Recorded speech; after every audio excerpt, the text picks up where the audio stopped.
A silent meeting isn't a polite meeting, it's a waste of everyone's time. 2 weeks ago, I'm facilitating a workshop to understand what tasks need to be done to complete the project. 8 people, and I asked for input on if we're missing anything. Nothing. Just blank stares. That silence lasted about 12 seconds, but it sure felt like an hour. Now, silence can be a very powerful communication tool when it's strategic, but this was like elementary school all over again.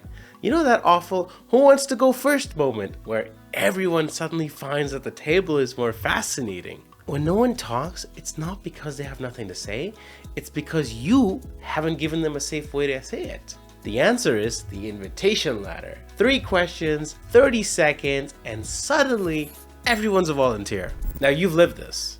You're gonna probably ask any questions about this approach and you're gonna get crickets. Maybe someone says, "Yeah, looks good," just to break the tension, but you know that there are thoughts in that room.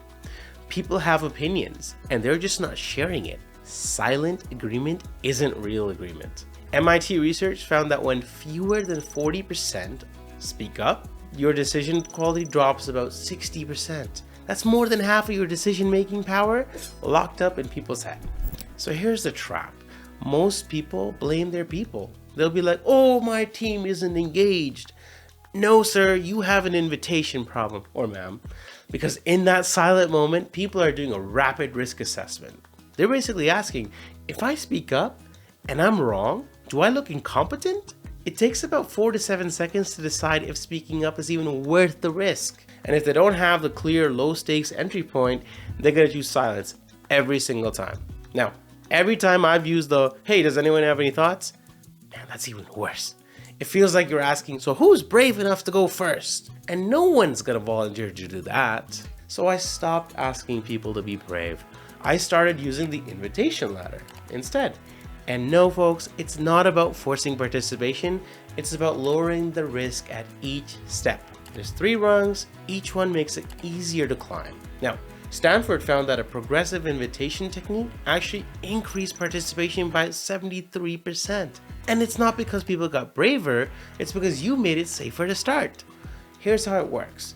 3 rungs in order, but you don't skip ahead.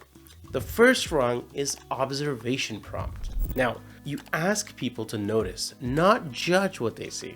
So for this, you don't ask questions like, "Oh, what should we do?" That's way too high stakes and you don't want that. Instead, what are you noticing about this?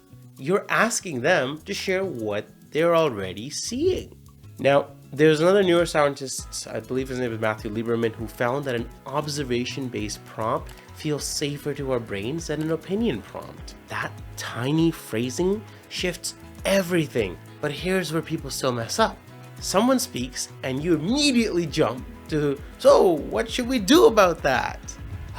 No, you just closed the door again, my friend. You took their low-cost, low-risk observation and you turned it into a high-risk opinion. I did this for one of my initiatives recently that was at risk at falling behind, and someone was like, "Oh, I think we're tight on timeline." And I was like, "Oh, okay, so how should we adjust?" They completely froze. Lucky for you, I've learned from this, and that's where the second run exists for that reason. And that is the reaction invitation. Basically, you ask how they feel and what was it that they noticed. For example, you could say, "Ooh, how are we feeling about the timeline?" It's still not a solution. We're just looking at the emotional temperature right now. Another study found that when you invite reactions before solutions, you improve the solution by 45%. Because people feel heard when they're asked to perform. You're basically building trust every rung you go up. Which brings us to the last rung in the invitation ladder. The third rung is the directional prompt. Now you ask for ideas with built-in safety. Here you can ask something like, "If we were to go to address this, where would you start?" And with that, we're not aiming for perfection. We're just looking for direction. It's a starting point. And this only works if you let people climb at their own pace. Now, I've watched leaders like rush right into it. All 3 rungs in about 90 seconds. And that's not invitation, folks. That's like interrogation. The magic is in the space in between the rungs.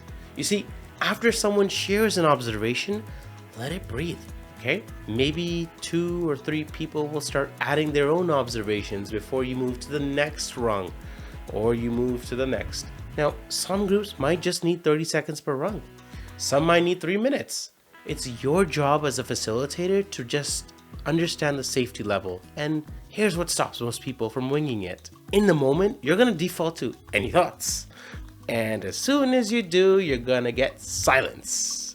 So you need to prepare, okay? Before your next meeting, write out your 3 prompts, 1 for each rung, and tailor them to your topic. Psychological safety, folks, is the biggest predictor of high-performing teams. And safety doesn't happen by accident. It happens when you deliberately create low-risk entry points. That's what the invitation ladder is all about. And that's what it does. So to recap, the invitation ladder, rung number 1, observation prompt. What did they notice? The second rung is the invitation reaction. How are they feeling?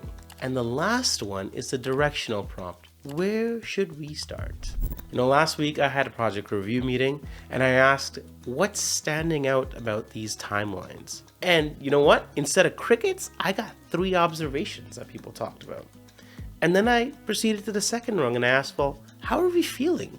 And I got honest reactions. And when I asked for the final, where would you build a buffer into this initiative? I got 4 ideas at least from 4 different people. It took me 6 minutes, 0 silence, and this was completely different from about 2 weeks ago. So the invitation ladder works, folks, because it removes that risk calculation step entirely. Yesterday's stand-up, I used it. I got honest answers and in 3 minutes, instead of the usual, oh, everything's fine, autopilot responses. And it's not because my team changed. It's because the questions changed. So here's your homework. Write down 3 prompts before your next big meeting. Rung 1, rung 2, and rung 3. And keep those questions visible because silent meetings aren't polite. They're expensive and you just learned how to make them pay off. But getting people to talk is only step 1. Next is how do you handle a contribution that's genuinely unhelpful without shutting people down? Because that's not going to work. It's going to kill participation faster than anything else you can say. And until next time, folks, have yourselves a wonderful rest of your day. Bye-bye.